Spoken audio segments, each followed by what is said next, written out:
আমাদের কোন ভোটারদের দিকে পাকা চোখ দেখাবেন না, রক্তচক্ষু দেখাবেন না, হুমকি দেবেন না। আমরা হুমকিকে থোড়াই পরোয়া করি। আপনারা কারা? আপনি কে? কোথায় আপনার শক্তির উৎস? কোথা থেকে এসেছেন আপনি?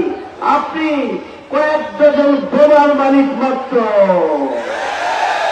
এই সমস্ত বোমা আমাদের কর্মীরা বাঁশের লাঠি নিয়ে এই সমস্ত বোমাবাজদের অস্তিত্বকে নিশ্চিহ্ন করে দেওয়ার জন্য বেশি সময়ের প্রয়োজন নেই।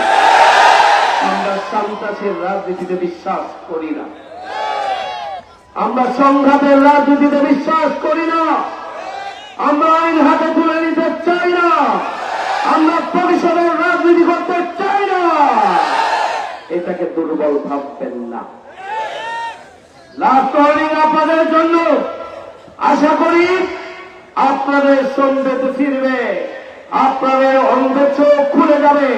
আশা করি একটা লেভেল প্লেইং ফিল্ড প্রশাসনের পক্ষ থেকে নিশ্চিত হবে, নিজ নিজ দায়িত্ব পালন করবেন। আপনি আপনার দলের পক্ষে কথা বলুন, সন্ত্রাসী চেহারা নিয়ে নয়।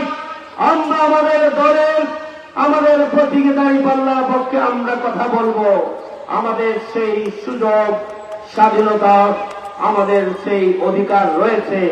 এই অধিকার নিয়ে চিরমিনি খেলার এখতিয়ার কারণেই আমরা সেটি দিতে চাই না।